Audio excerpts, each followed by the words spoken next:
Hey guys, welcome back. This is Elder Rock, aka Keith with Arcade Laboratories. In this video, we're going to go over a pinball power supply. Now, I typically would just work on arcade stuff, but power supplies are kind of universal from the arcades to the pinballs, and I have to be honest, this is my first power supply, but I've been around them for a long time, but not at the component level. So I have a Data East Jurassic Park power supply. This is the 520 5047-2 Rev A. Schematics are definitely online. So from the previous video of the corroded motherboard, the customer asked me to take a look at this, to go through it, and just to make sure it was good to go. He had some prior work done. He had another technician redo the fuse boxes, the terminal block, the fuse terminal blocks. So it was very filthy. I cleaned it.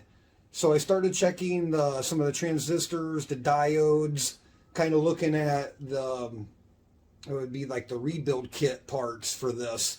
I don't think he wants to rebuild it.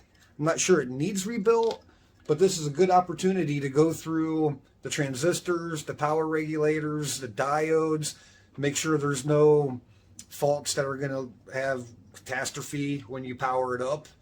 So in this video, we're going to go through some transistor testing, voltage regulator testing, and some other gotchas, what to look for on your power supply. So let's cut over to the bench. Thanks for watching. I hope you learned something. Let's go. Okay, so now we're back on the bench, and just, in my opinion, like things to look at when you're going to verify a board, good or bad. Over off screen, I have the list of parts used in the rebuild kit for this particular board.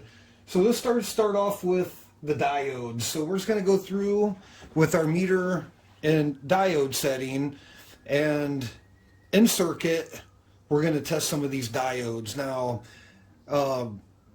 some of this stuff you need to pull out if some of the circuitry has any kind of loop or feedback. You get any kind of like weird resistance where you shouldn't, it's a good idea to pull these out. But in circuit you can test these as long as your readings are good. And you'll see what I mean. Okay, so rectifier diodes D5 and D7. Okay, so here we're touching positive to the cathode side, negative. Okay, so we have our voltage drop the right way. Now let's reverse it. Check it the other way. Make sure. Okay, open. That's good. If I would see any kind of voltage drop on there, or I would probably pull this out and do further, but since we're completely open, I'm going to say okay. Now this isn't testing like durability, how long it will last. The numbers are just flashing because it's just trying to make a good contact. Okay, D5 okay. Whoa. D5 okay. D7 have our voltage drop in range 0.5. I think we're looking for anywhere between 0.4 and 0.7. It's typically good. Let's reverse our leads. Okay. All right, so let's just keep going. Zener diodes D8. So there's one right here. Cathode anode in range. Oop, my lead wasn't in the way. You guys could probably see better, huh? Wait. Okay, open like it should be. In range, okay. D6. Open, good. Voltage drop, good. Okay, D9. Voltage drop good, within range. Open, okay, that's good. Let's go D11.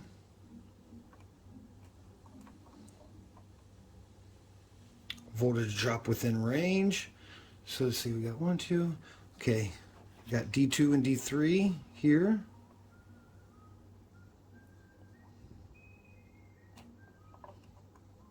This board was quite dirty. I did clean it. Okay, just check that again. Open, okay. Okay, we have voltage drop the right way. And we are open. Okay, let's check these guys down here. Should be open. Just move on down. Open, okay. Switch our leads. Voltage drop within range. Voltage drop within range. Okay, I think that pretty much does it for the diodes. I'm okay with those. I'm not going to pull any of those. I'm happy that there's no leakage across the anode and cathode the incorrect way. D4, I don't think we got this one. Okay, switch our leads. Ooh, what we got? Oh, okay, there we go. Within range and open. Okay, good deal. So I'm not, ooh, D1. Let's get this guy. He's a little low, isn't he? He is a little low. I may do some further investigation on him. Alright. And see, the other way is not good. I may end up pulling him out. Because in circuit, this is a good example. Getting voltage drop both ways. Could be the circuitry of the board. Probably just need to go to the schematic. Because electricity does like to take the path of least resistance. If there's any sort of pathway back, yep, we're going to have to pull him and check him out. Because we have dropped the wrong way. So D1, let's find D1 on the schematic and we'll go from there. But I think I'm going to pull him out. That's the capacitor here. Okay, stand by. Okay, taking a look at D1, his function. So D1 is a diode for this relay. It's keeping electricity flowing to one way, but we might be getting a drop because of the position of the relay. So, but we're still going to go ahead and pull him because it's kind of a question mark. We don't know if it's good or bad in circuit.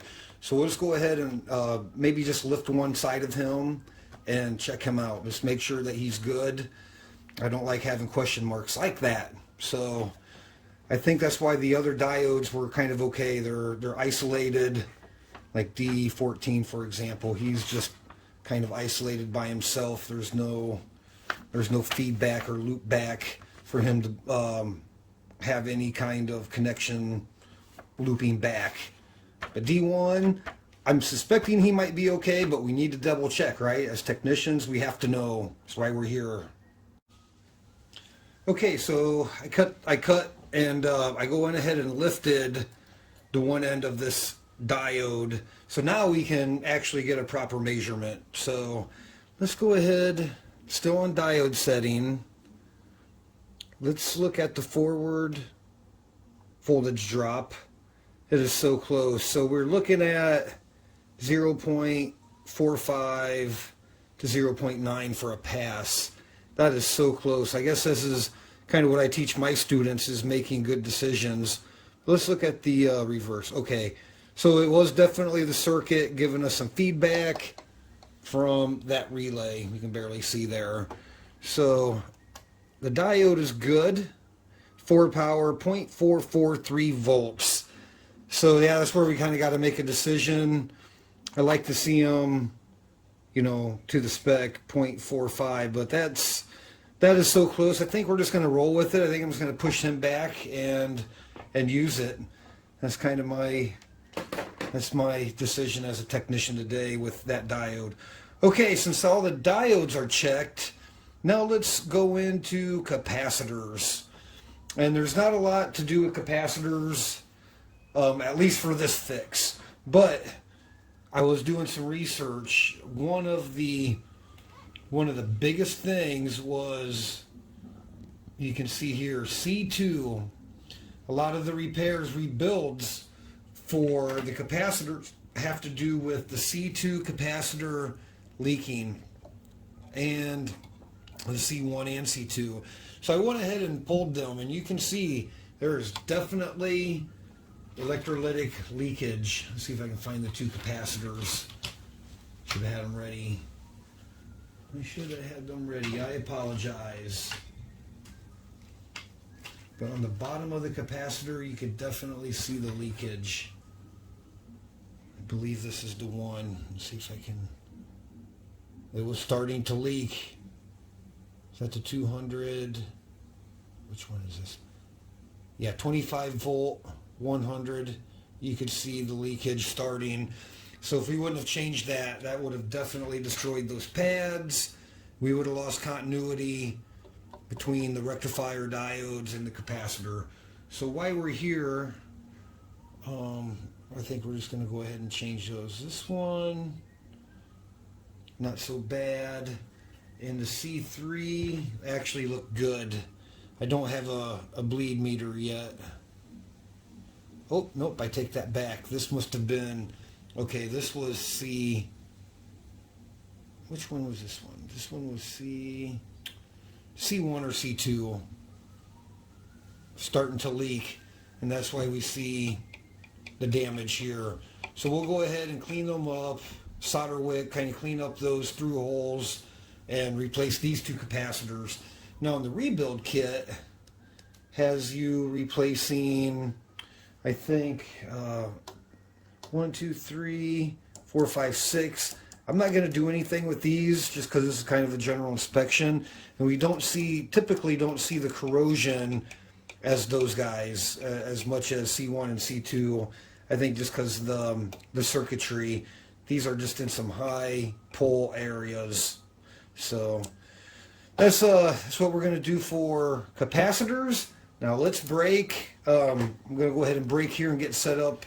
Then we're going to talk about some of these transistors. All right, I figure since I'm here working on the board, I'll bring you guys with me. So we just talked about the capacitors. I don't have the replacements, but we're going to go ahead and kind of prep them up. I'm going to clean these through holes. So I just added a little solder and come back through and solder wick, kind of clean these holes up. Clean the one side with alcohol, the part side. So we're going to come through on the component side. And come back through on the component side. Open these holes, get them nice and clean. And I come home later from electronic shop. Let's see, 1, 2, okay. A little bit more here. These two holes. Yeah, I like adding a little solder. Cleans them up real nice. Cleans the through holes, kind of sucks up that absorbent, like that nasty oxidized solder that was there before. This one here is kind of, yep, there it goes. So they're all open. This guy here, I still think has some, let me get some clean solder in him and try to wick him again. Okay. Oh, he's coming.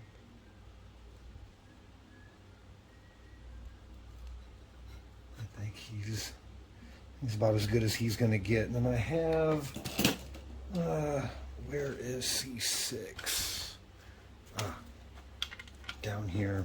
I don't know if he's on camera. Yeah, right here. Let's add some to him. You got some nasty crud on the part side. Let's get some fresh. Let's get some fresh on him. I'll try to wick him out. It should help clean that up. Yeah, just like if I do any rework, I want all my pads, my areas, the locations to be clean and as much like new as possible. So when we put new solder in, we have, you know, we have good contact. Everything is, the fillets are well absorbed. Let's see, there's a lot on him. So yeah, there's a lot of backplane right here. So my little Heiko might work overtime.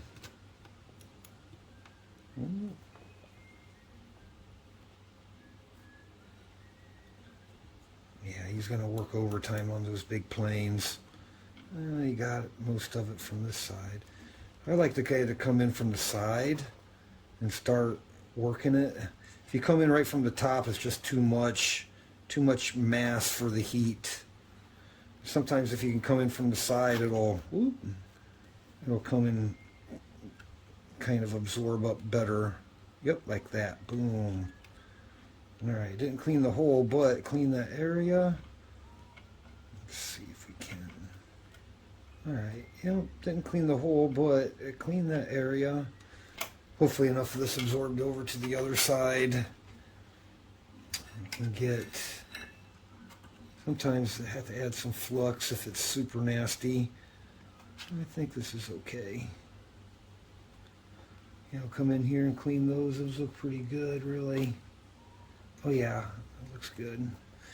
Part side is always going to be a little bit more cruddy. Let's come back in and get this one right here. Yep. Oh, that one cleaned out nice. Excellent.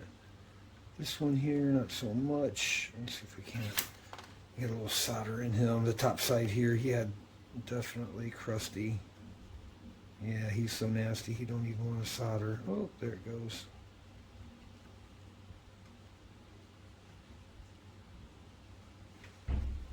Okay. I don't think this one's going to get much better, but I'll come in here and try to absorb him up. I like having a little solder in my wick. It helps attract the other solder, the solder that's already in there. Yep, he needs wicked out a little bit more. Probably better. This is just my method. It just kind of depends the board. You can't just have like really one method, because some boards are just, the solder's different. Yeah, so this guy we're gonna have to come back and I'm gonna have to do something else with this guy. That back plane is just soaking up the heat of my little gun here. Get some solder kind of wicked in there. Okay, let's try to get, maybe we can. Yeah, back home I have my weller at my other location, and that dude will, it gets hot enough to do anything. No. Yeah.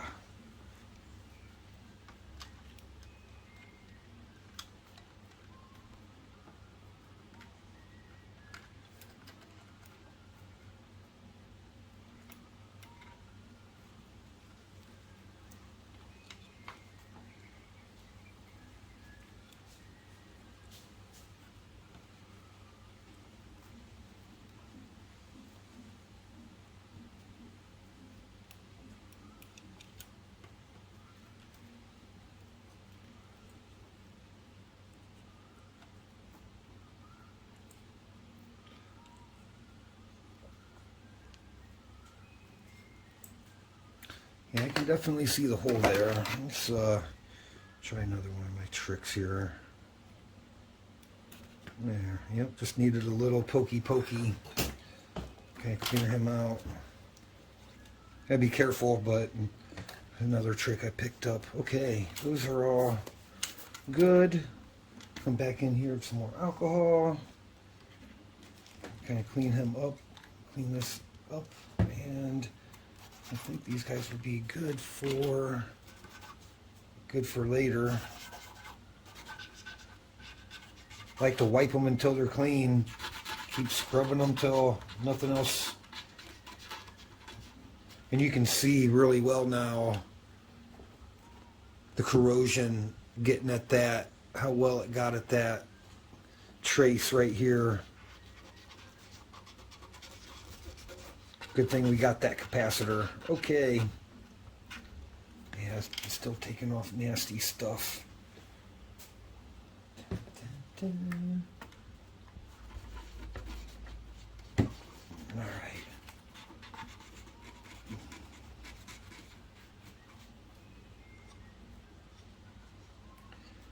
Man, that was definitely, yeah, you can see that where it started eating that trace from this voltage regulator.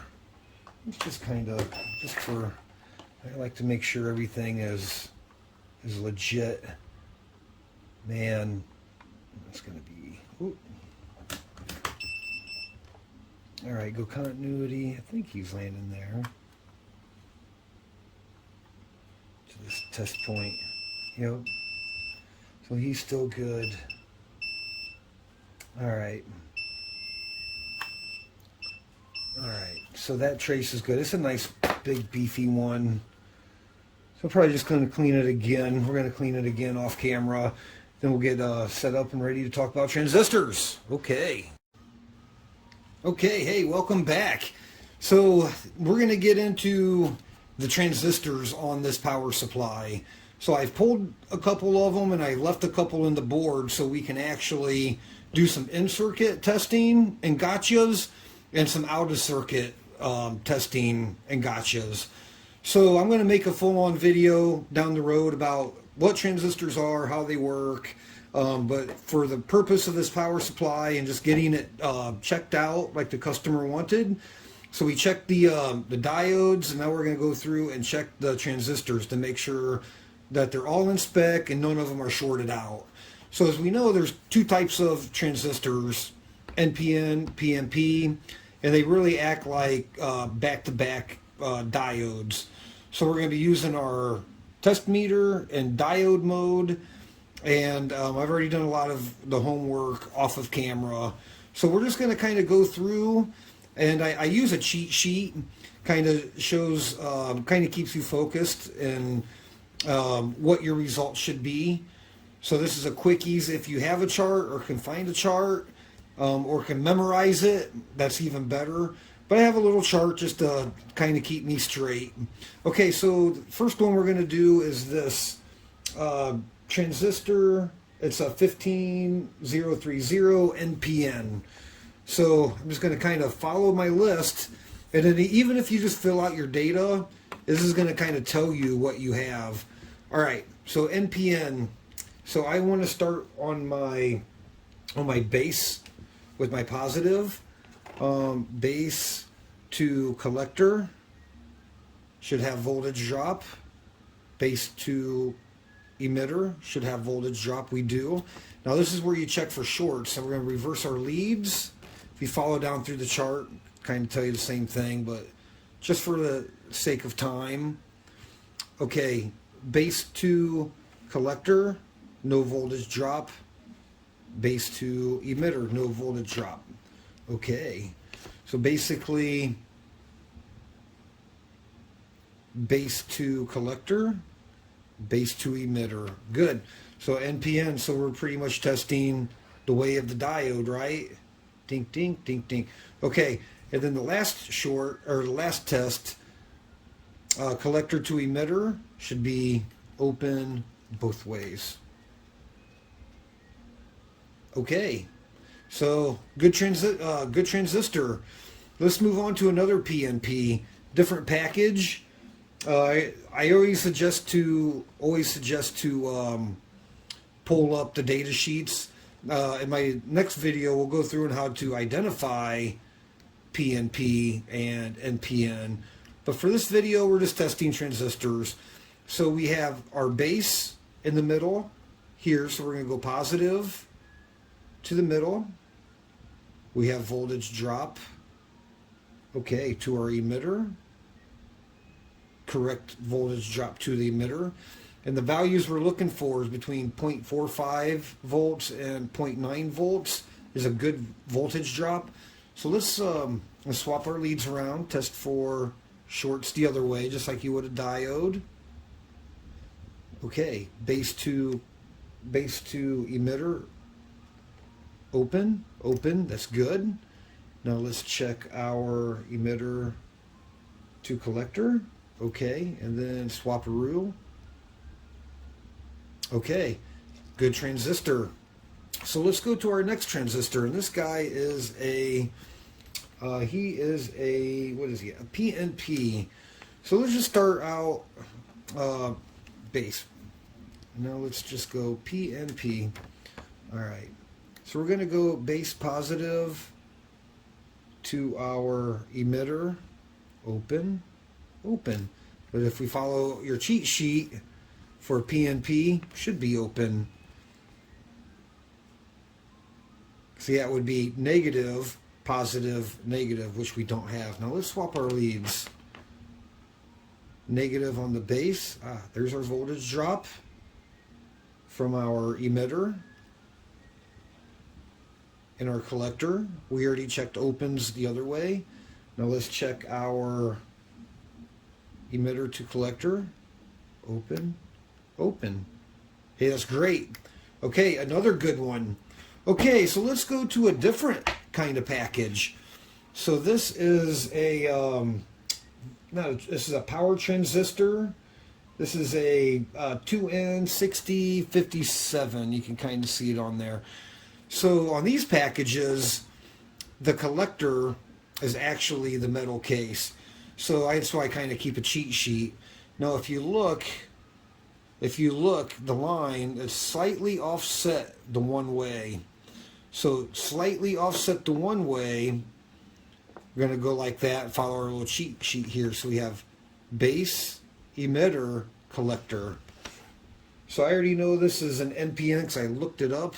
So let's go, kind of hard to check. All right. Base to emitter. Base to emitter. All right, come on. We have voltage drop. Okay. Kind of hard to hold on there. Okay. Base to collector, which is the case. Okay. So let's go, let's check it. Let's check for shorts. Emitter to base. Okay. No voltage drop.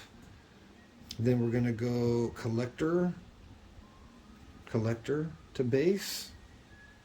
Collector to base. No voltage drop. That's good. Should be open. Collector to emitter. That's good. Now let's check it the other way. Look at that. Positive on emitter, negative to collector. So either PNP or NPN should be open. And we have a voltage drop the wrong way. So I'm going to call this guy bad. So just by some simple testing, we found a bad transistor, power transistor. So he's the guy that's on the big heat sink. Let me show you. So yeah, I can't remember his specs, but he's a high voltage daddy and not good. So found him. All right, so let's go in circuit. So I wanted to talk about some in circuit stuff. Okay, I know you're not going to be able to see the cheat sheet, but in circuit transistor testing, a lot of people say, no, you got to pull out every one, and I'm kind of in favor of that. I'm kind of in favor of that most of the time, but it kind of depends your experience with the circuit too. So we're going to be going after transistor 3 and 4 of this power supply. Going to check them in circuit. So I already did the homework. Transistor 3 and 4. Okay. Oh crap, what is that guy? So we're just, that's the 15, that's the same one, it's an NPN. So let's go ahead, can't even see my meter now. Let's go ahead and test these guys in circuit. So the biggest thing here to look for, so this is an NPN. So let's check the good we're going to go base, have our voltage drop, and our voltage drop. In range looks good. But here's the thing that you want to watch out for. When you swap your leads for your base, go negative on your base, should be open, should be open. Now, there are going to be times where, due to the circuitry and feedback, you're going to get some sort of resistance or some sort of, you're going to get some sort of voltage drop across there just from the circuitry. Now, these are kind of cut and dry where there's going to be no feedback around there. So let's go ahead and check collector, emitter, collector, and emitter the other way. Another thing you can do, if you're really worried, you can check for resistance. This will come in the other video. Let's not even talk about that now. Okay, so that test as a good NPN and circuit. So this other one is a 15031, which is a PNP. Oops, so let's go back to diode mode. I'm going to check this guy out. Got our correct voltage drop. Voltage drop. Let's check for shorts between the collector and emitter both ways. Now let's check for voltage drop the opposite way of the diode. Okay, I'm going to call those guys good. So not a great explanation. I wish I would have done my transistor class first, but there we go. Tested the transistors both in circuit, out of circuit for this power supply. So I need a new one of these. And other than that, I think we can put it back together. Okay, more to come. Stand by. Okay, we had to take a break and go get parts for this power supply. I got it. I'm in a tuk-tuk. This is how we get parts.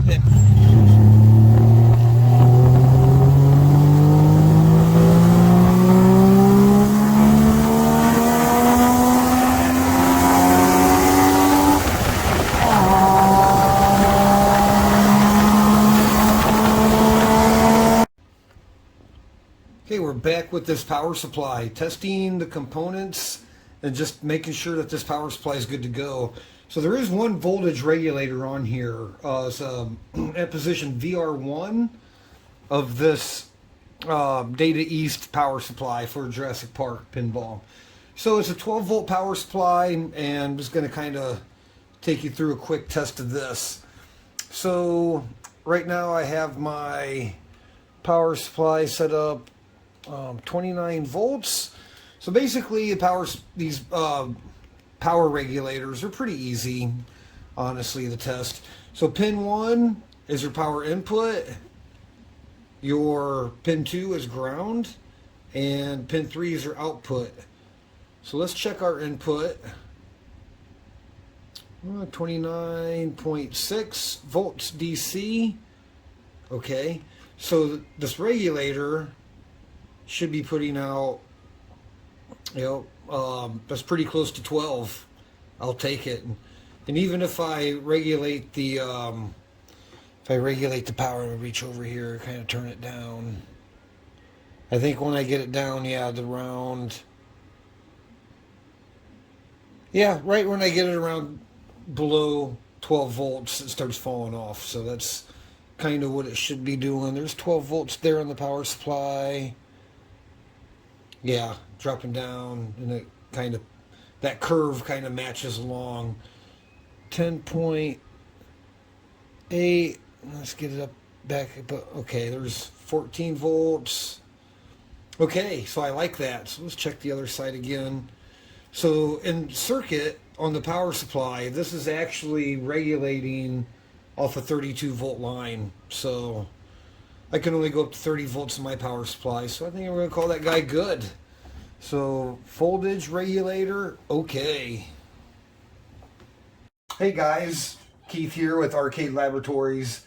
Just finally got all the parts we need to finish the Sega Pinball power supply board.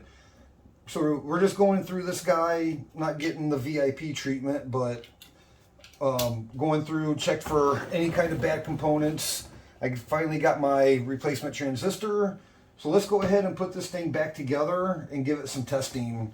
And then I also seen I have yet to put in a diode. So we're gonna replace that, get that diode put in, get the heat sink, the transistor put in. On the back side, I went ahead and I already resoldered all of the header joints. I saw one I might hit again. So header joints have all been reflowed. Have the diode to do. I changed 3 capacitors. Which ones? I think these 3. 2 of which were leaking. They're known to leak, and sure enough, they leaked. So I replaced those. So let's go to work here. Okay. All right. So we'll get our socket all lined up. All right. Make sure get this guy in the right way. Okay. So I got my notes off to the side. Yeah, base emitter. Oh, let's get the solder gun on. Solder gun is already on. Good. I might go ahead and just get these guys soldered in first. I think I'm gonna get these guys soldered in first. All right, that sounds like a plan. Okay, collector black. Let's see if I can get them back down into the hole. At least get them kind of started. Yep. Black emitter white.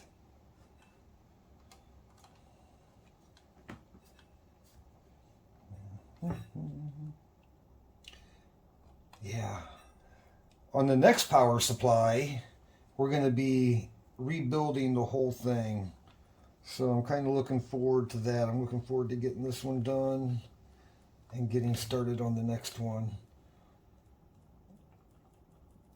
Okay, yeah, I figured that would be nice and tight. Oh, there's the silicone.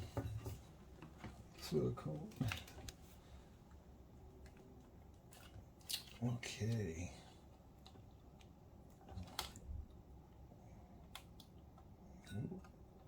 And get yellow is the base. Let's get him soldered in. Then we'll get this heat sink put back on. There we go. White isn't going quite down, but he's still tinned on the end. So let's kind of reshape him up and probably get him back down in the hole.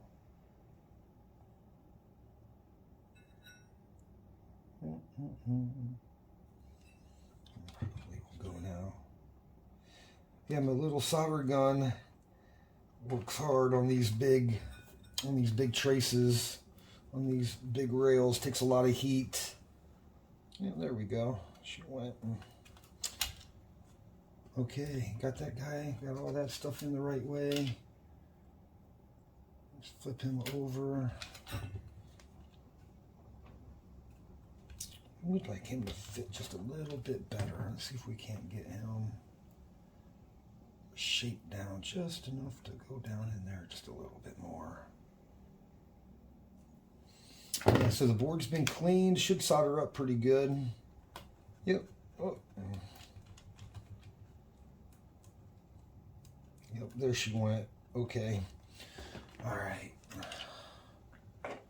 I'm thinking I will use a little flux just to make sure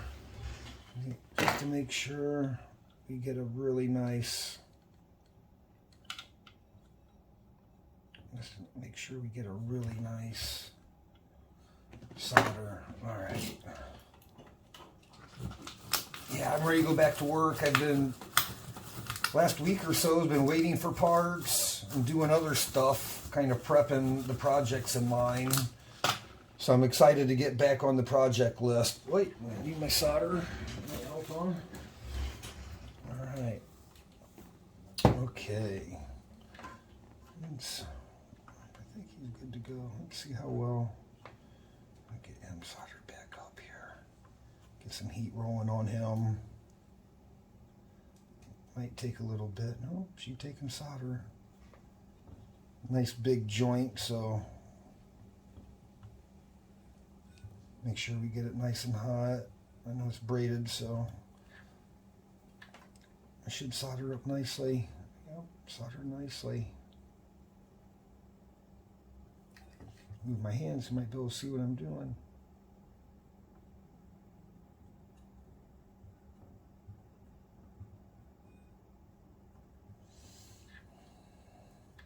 Yeah, the one wire is sticking through just a little farther than the others, but I think with the flux it's going to flow into the braid and onto the part side pretty good. And through the through hole. Yeah, we might go at the end, we might hit it with some solder mask, and some solder mask coming off. So I have some solder mask, might just go ahead and touch that up a little bit. All right, check this out on the side. Yep, I think the solder, I think that's good. Okay, so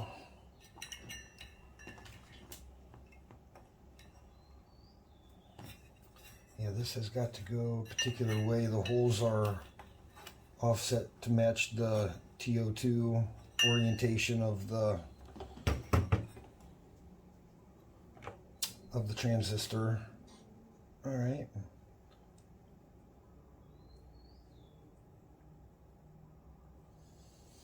Okay. So let's get. Haven't decided. I've been thinking about. I got some thermal transfer paste. I've been thinking about how I want to use that with this style of mica. It's not mica, but this is like a silicone washer. Well, call it washer. This is made to transfer the heat. And it looks in pretty good shape, but I might add, I think I'm going to go ahead and add some thermal compound just to make sure that all the heat dissipates into the heat sink to the max. So pick this up down at the market. Yeah, I'm going to use my finger, I think. Oh, wait, I got a little brush, actually. Got a little brush, actually. If I can find it.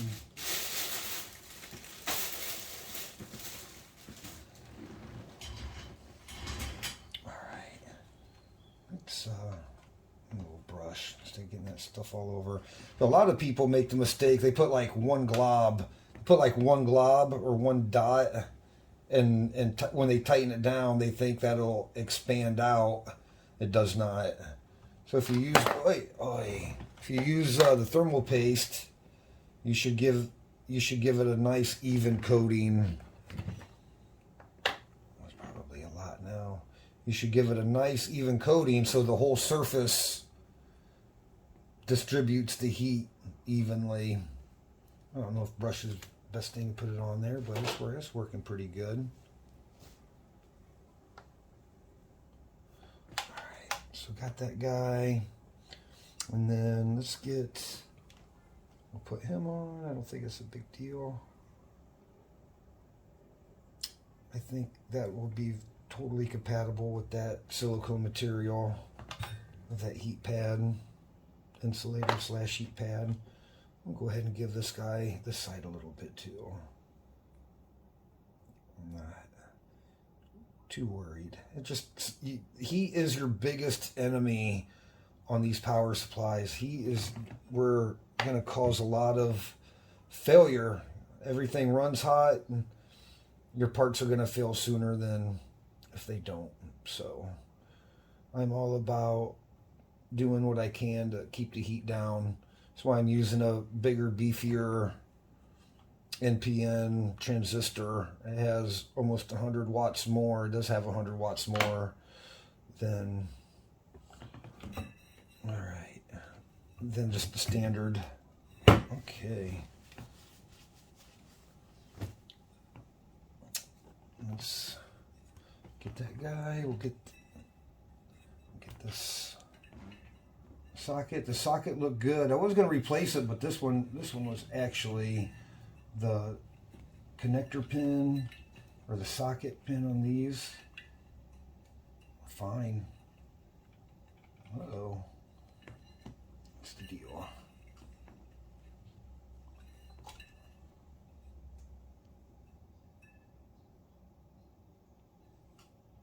Okay. Let's see. Get out. You guys can actually see what I'm doing here.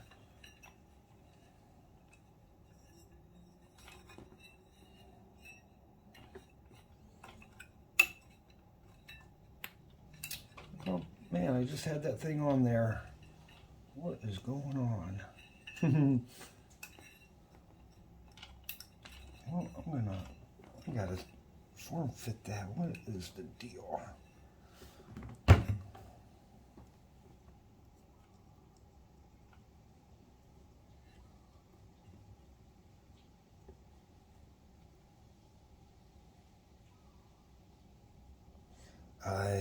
You know what? I might have a problem here, guys. Where's the original? Yep, I got a problem, guys, with the socket. Didn't even realize it till just now. The legs are different size. All right, stand by. I'm gonna go off camera and get a fix for this. Fuck. We're back. We're back. Okay, note to self and note to you guys. You use a different transistor, a bigger, beefier one. Make sure it fits your socket. And so the big, beefy one I bought to put into this board I cannot use. I'm pretty disappointed. But I did have another 6057, a tested good one. So we're just going to roll with that because the pins are the same size. So hopefully between, you know, it's not a bigger, beefier socket, but it should be just fine. Should be just fine. So let's take our 6057, get them on here, and then we can carry on.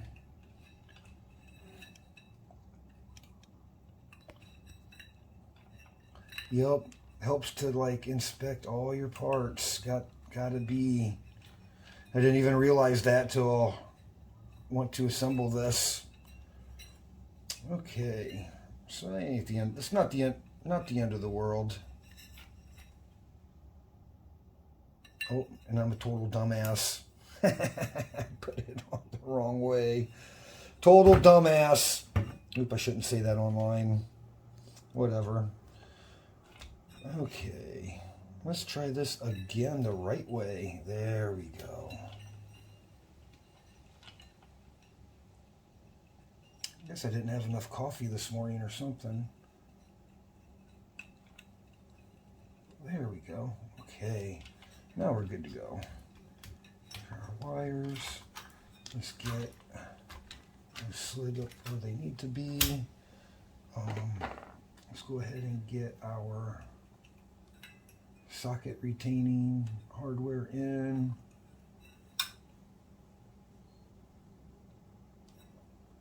By golly, I think I'm still jacked up. Okay, hang on.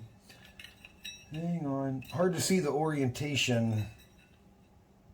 Hard to see the orientation with all the through-hole stuff.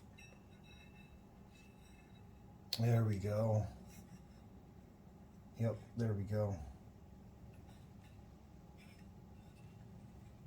Yep, emitter or base. Yep, there we go. Base on top, yellow. Okay, now we're good. Yeah, I find it like with the camera, now that I'm making YouTube channels for you guys, I find it actually takes away like how your focus on the bench a little. You don't want to say the wrong thing and do the wrong thing, and you end up saying and doing the wrong thing all the time. All right, we need to grab a nut driver for this guy. We'll get him put in.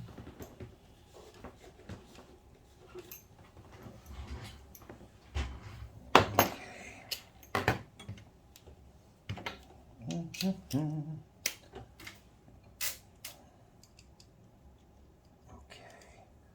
Make sure we get him started kind of straight.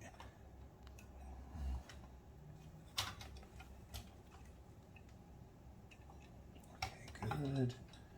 And we'll go ahead and tighten him down. Yeah, lucky I had extra 6057. Kind of breaks my heart I can't use the one I want, but I was not prepared for the socket deal. The socket not fitting. He should be okay. And we'll test it. Alright. And I'm a really weirdo about torquing things. I want to get a nice torque. You don't want to snap things off in the meantime. There we go. Okay.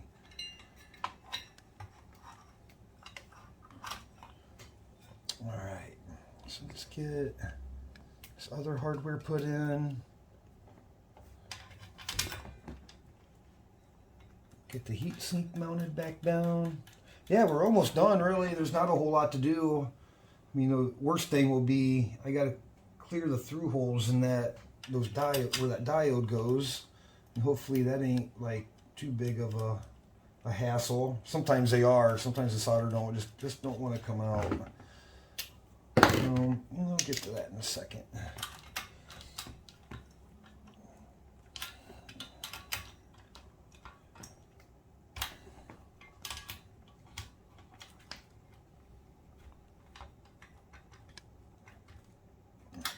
Snug. Yep. Alright. Transistor and heat sink back on. Okay. Yeah, I didn't see that diode before I started back in on this. Let me look at the schematic. I think it's a 401 D12. D11.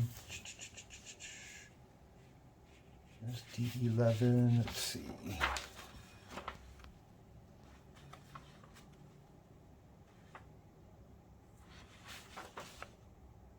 Yep, D12.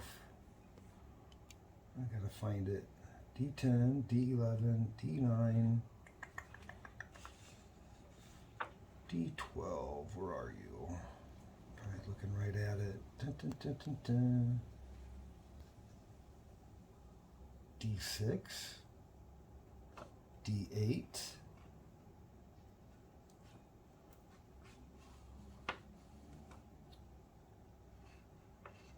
Z. I'm pretty sure it's a 4001, but always like to refer to the schematics, make sure I didn't make any notes. Let's see. Maybe I made notes down here. I don't think I made any notes on my notepad about that guy. I actually think he's probably in here.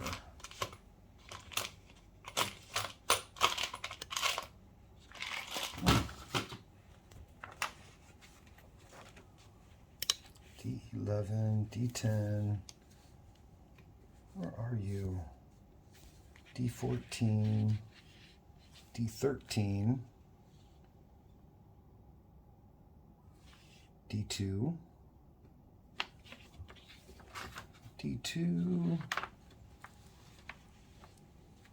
D7,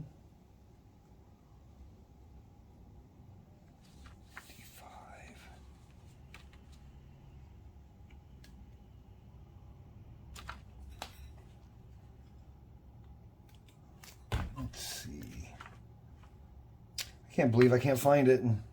It's here somewhere. Hold on.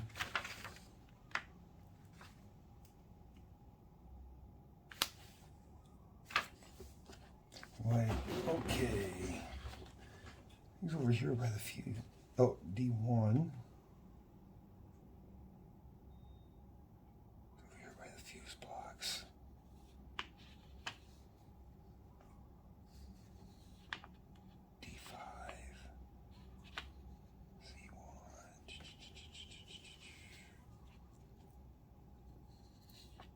D7,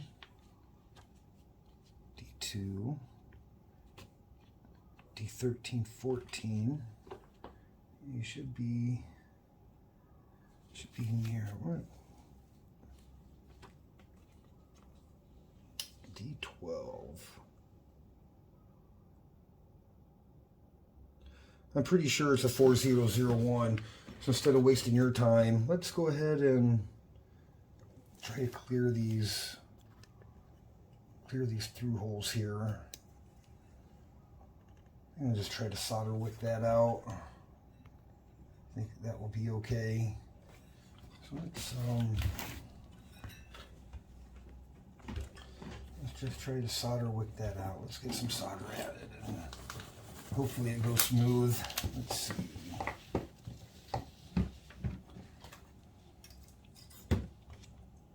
Okay. Get some solder on here.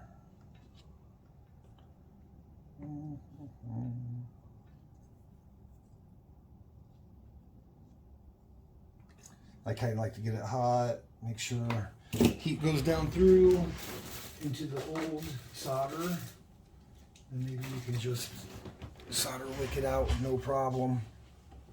Yeah, I'm like totally unprepared today. I don't know where my big solder is, but it's okay. Let's see if we can't get this guy to. Yep. By golly, I think he came.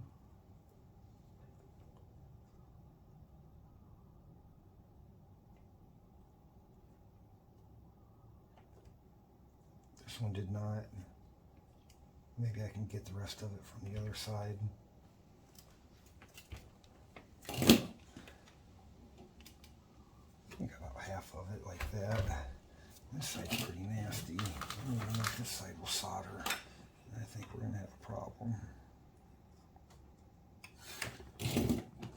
It's this side. I probably can't see it on camera, but it's kind of blackened a little.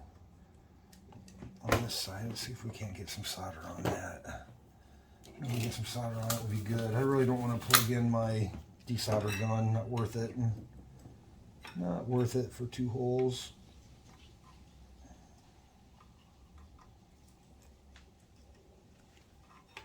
Yep. Yeah, he does not want to take solder, I think, on this side.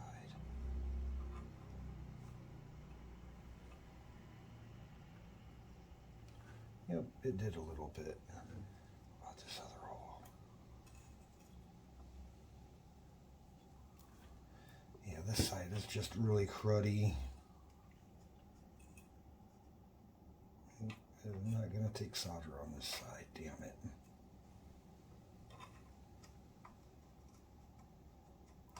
I did a little bit. Let's see if we can. That was enough to get some wick action. I don't know if you can see there where I'm working right here. Just kind of gnarly down in there. Yeah. Okay.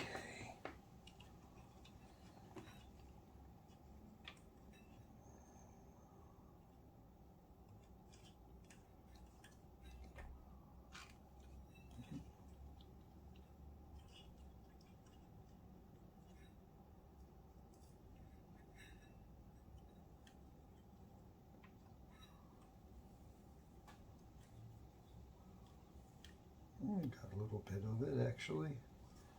Maybe it'll take a little solder now. There we go. Yeah, I think it's coming. A little bit.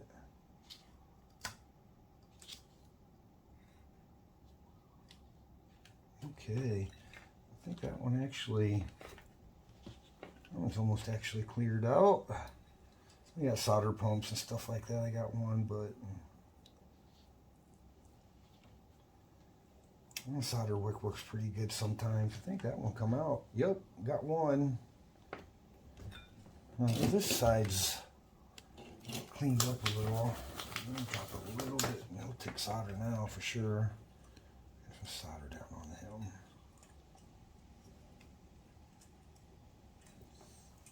him. Trying to keep the angle where you guys can see a little. Yep. Yeah, usually get some of that nasty stuff gone and you can get some of the nastier spots to start taking solder. Have a chisel head, a chisel, solder gun, tipped solder gun. Oh, I had it. I reflowed it back into the hole.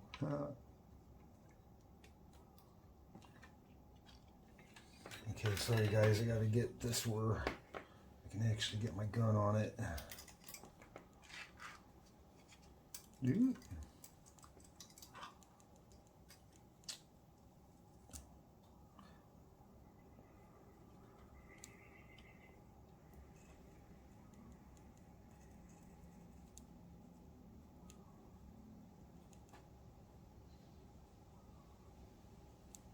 There we go. Come on, baby.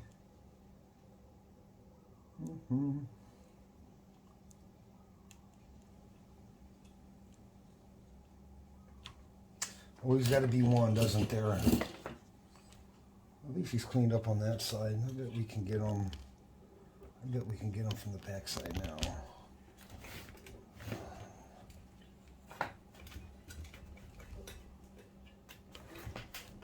Okay. I bet we can get him from the back side now.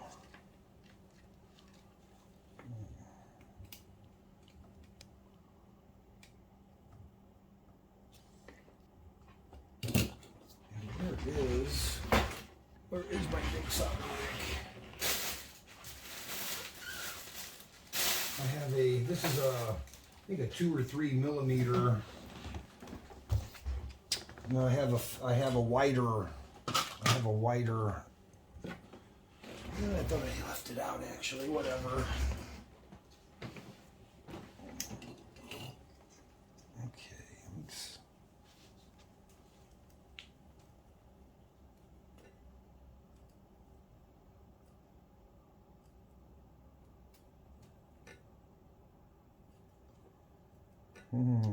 It is so. I think we're gonna get it. That solder is wicking really nice, actually. Yep, there it goes. Okay. So let's get some. I'm gonna clean that up a little. That's pretty nasty. Released a lot of toxins, or not toxins, probably toxins. Released a lot of corrosion. So let's just clean that up a little.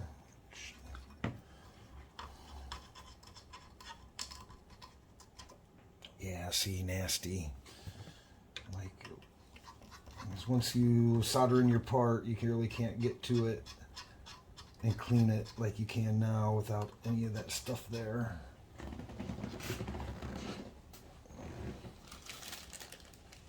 Okay, probably gonna be a long video.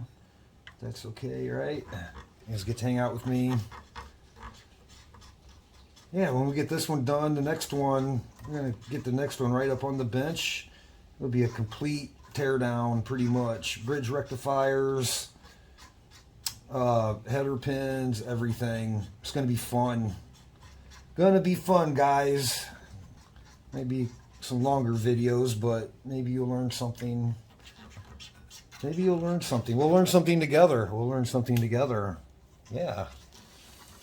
Yeah, we'll learn something together. I'm happy with that. And that's why we're here, to learn. Iron sharpens iron. Okay. Nice and clean.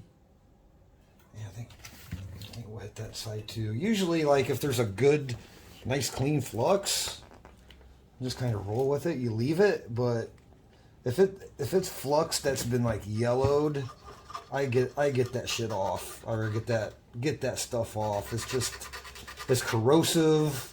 See, even just from soldering on it now, and stuff is stuck to the board. It's corrosive, needs to come off. You're better off cleaning it. But if it's like some of the boards I wash and clean, they're like totally clean. The flux is totally good. You can kind of leave your flux residue there when you resolder your parts, and it helps. Yeah. You can definitely tell I clean there. Okay. So, D12. Still haven't found it, have I? Let's see. I want to keep you guys forever.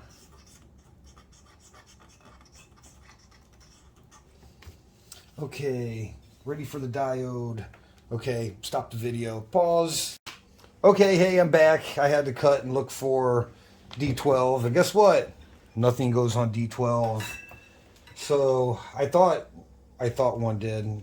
That's the bad thing. Like waiting for parts, you have to make good documents, or you spend time spinning your wheels like I just did now, looking for something that's not even missing. So there's no D12. I don't need, so we're just going to solder him back. That's okay. He was like nice. He was like super cruddy anyway, so. Okay, so I think that's about it for this guy. I'm gonna like be wrapping him up. I do have a super nasty pin. I know you guys are going to be like, you need to change that pin. Well, it's not part of this job, not part of this work order. But we can clean it up for him. We can clean it up for him. I have just a little tiny file, but I'm not sure where it is. Actually, I have a wire brush too. You guys probably, but I don't think it's too big. No, actually no. All right, let's see if we can get in here. It's not like. No, I'm going to have to use something a little bit, what I like to do. I'm going to show you actually what I like to do. What I'm going to be doing to clean this guy. I have, kind of like for my normal job, we have a lot of RF cables in the field that get corroded. Kind of look the same way.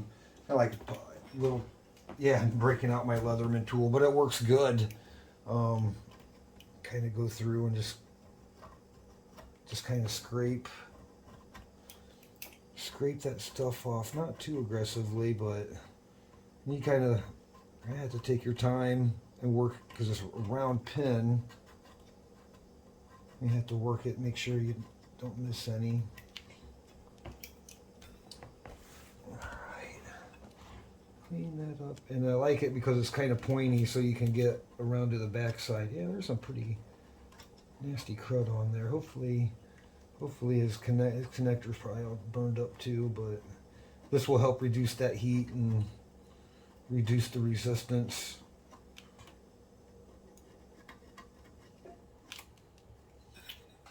Okay, work my way around here. Actually, I'm gonna get him under the scope so I can see him better. Oh yeah, that's good. Yeah, it's coming off good actually. You don't have to be too hard. You don't want to. You can actually scrape everything off without really damaging the protective coating. Yeah, I like it. Back at my other shop, I have all kinds of files and stuff. I've been great for this, but kind of working limited here. Yeah, it's coming off nicely. Yeah, because this can opener is actually like a little knife. It actually tapers down to an edge, so it's not like completely flat. And so you can get in there, and you can get into tight places with this thing. And that sharp edge will just, a nice scraper.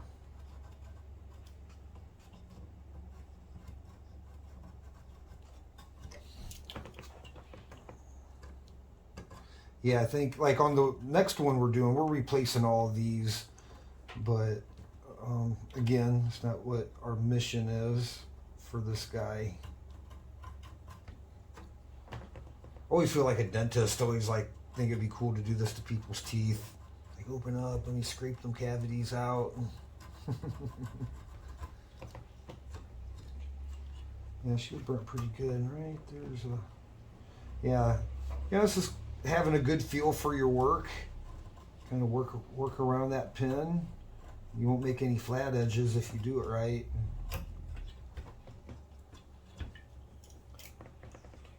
There's a nice, you can see where the connector grips, because that's where it's kind of burnt.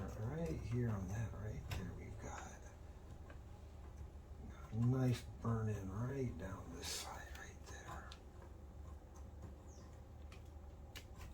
I don't think I can get it all, but this a hell of a lot better. Yep. And some crudiness on the back. If I can get in the back. Oh yeah.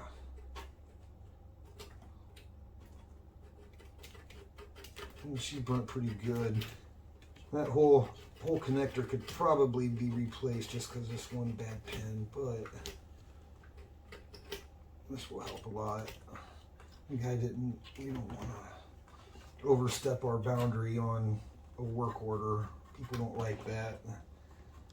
If it was, connectors are critical, but I think that guy is good to go. It'd be nice if I had my emery cloth here. I have some emery cloth at home. That would be freaking awesome. Wrap that thing around and clean it right up. Mm-hmm. Right there.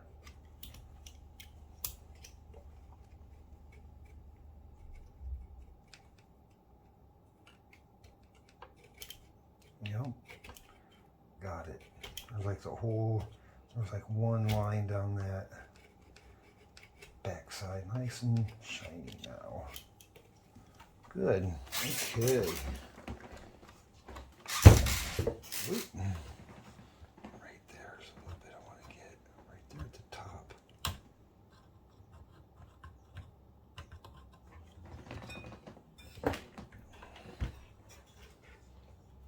I'm going to call that good. I don't know if you guys can see that, but a lot better. A lot better. Not perfect, but the pins definitely have some pitting a little bit. I can see that with my bare eyes. But that should definitely help. Okay. No diode, that makes me happy. Okay, so I'm not gonna power this guy up. I thought about, let's look at the schematic. Let's just go through together, make sure. I mean, I've already been through everything. I've been through, what did we change? We put a new variable resistor in, 5 volt. Where's he? I think he's up here.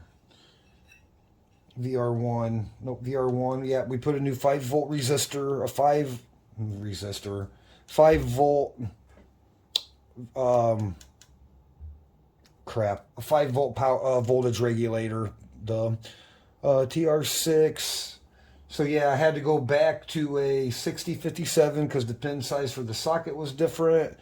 I'll have to adjust that out in my inventory. I'm glad I saw that today because that will not happen again.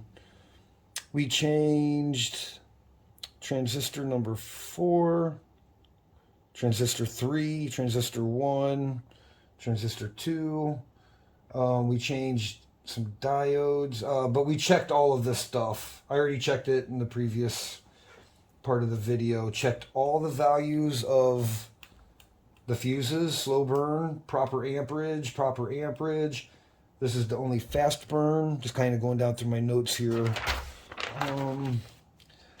Really, let's see. I was trying to look at the input. Like, what is the input voltage?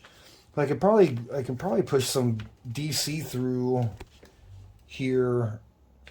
I can probably push some DC through since it's getting rectified anyway, and do some power checks. But I think I'm going to hold off on that. We'll definitely be powering up the next one, but I don't have enough information about these bridge rectifiers. I had to look at the circuit. I didn't think about really powering it on too much. I know I might consult with my one buddy, see what kind of DC power I can put through this thing, and maybe energize some of these lines, 12 volts and 5 volts, and check them. Okay, well, I think that's about it, guys. No, it's not. Actually, let's keep going. One last thing we'll do. We'll come back. We might do a power on. Let's get the. I had my solder mask out for a while. let me get my solder mask stuff, and let's clean up that back plane a little bit. If I can find it, maybe I don't have it.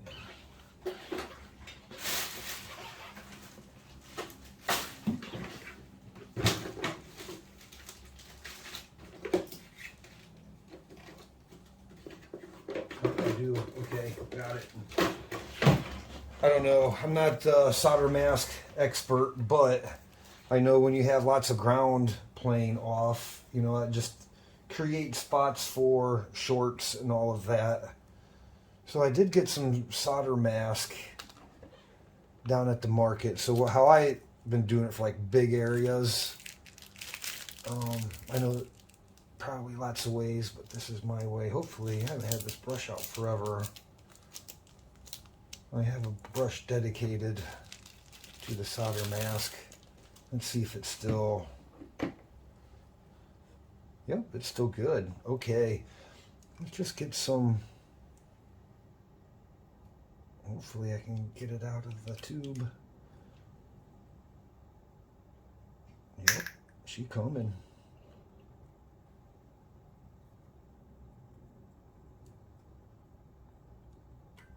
And what we'll do, since this is an ultraviolet curing, we'll just take and set it out in the sun. We'll just take and set it out of the sun. So this just kind of helps protect from shorts and stuff like that. And I am not the painter, artist kind of guy, but it helps. I'd rather get some on here and protected against any kind of hot wires that might be loose.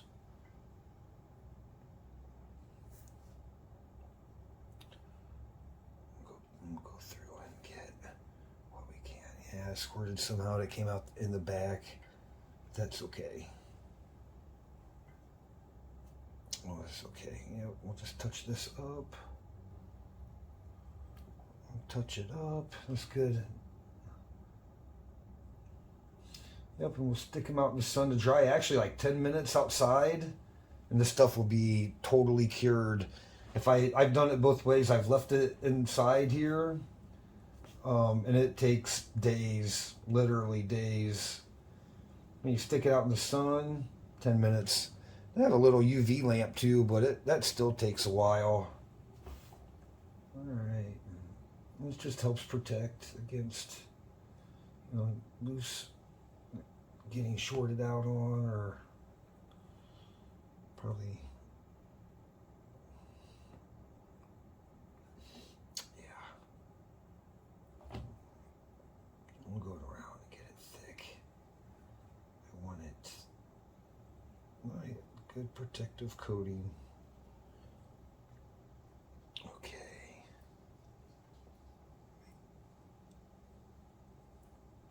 Okay, move my hand.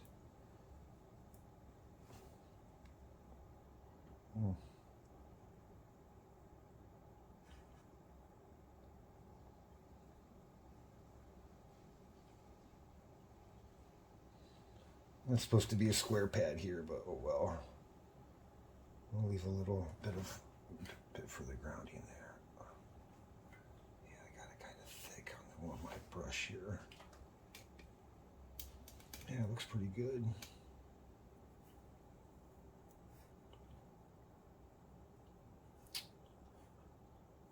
I did a lot of this on the Pac-Man boards. A lot of missing solder mask on the Pac-Man boards. I don't like it. I want these to be nice and safe electrically. And aesthetics is, you know, it's great that it looks good, but you want it to be safe. That's the whole part of a rebuild. It actually looks pretty good. I don't know if it was a big chunk gone. Yeah, the brush, the only thing you just got to be careful of, not be careful of, it actually spreads very thin. So it's okay to put it on thick with the brush, and it wipes thin, but you can kind of dab it and kind of build it up where you need it. Then out in the sun, it will kind of self-level a little bit. And let me get a little bit more here, a little thin. All right. Yeah, it's not going to look like interior house painting. It's going to be wavy and ripply, but you won't be able to short directly to it. That's the important thing. Okay, actually, that looks pretty good. Actually, here's a nice big chunk gone.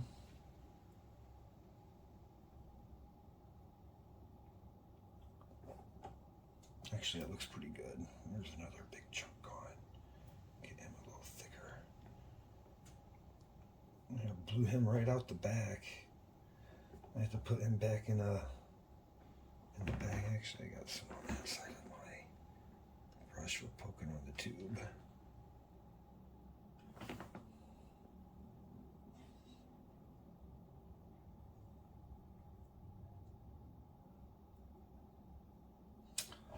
Yeah, we'll stick that out in the sun. I'm okay with that. Thank you. Got my lovely assistant off camera. Okay. She's quiet as a mouse. It's like I'm alone. Okay. I think that's okay. Just gonna take this out to the sun. Let me get hold of my buddy. See if we can safely run some DC through this. But I think that's it for this go through. It's a long video for like really not doing anything, but hopefully you learned a little bit. I learned a little bit. I have to be honest, this was my first power supply. Well, my first retro power supply. And you know, the theories are the same, but the parts are different. The boards are different than what I'm used to seeing. So that was pretty cool. And then I'm excited about the next one. I'm excited about the Williams. So I'll be more than confident to give this back to the customer and have him power this on. I think I will try to get some DC through it just to make sure. And let's see if I can get him back on the block without getting solder mask everywhere. I just solder masked it. Let's get this, just set this guy to the side for now, it's fine.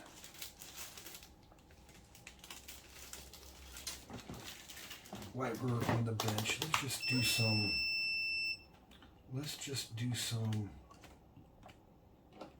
troubleshooting. Just some basic shorts, make sure, some short tests at least. Let's go find some grounds. Let's see. CN4, okay, let's go. What is that? CN2 by 6? CN2. Let's pin CN2 times 6. Just found, wait, no, yeah, see, I'm already making a mess. Solder mask on myself. Let's find a ground and just try to do some short testing. I think this, I can't read that print very well. CN2 times 6. Don't be too crazy there. 2, 3, 4. CN3, CN4. Probably just grab. Let's see. There's CN1. We can use. I don't think those pinouts are quite the same. I think this is a ground right here, actually.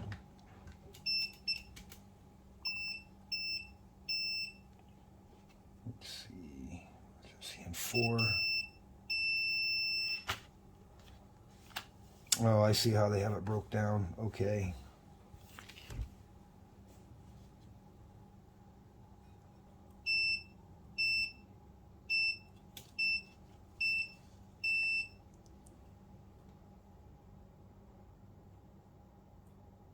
Yeah, I don't think that's around.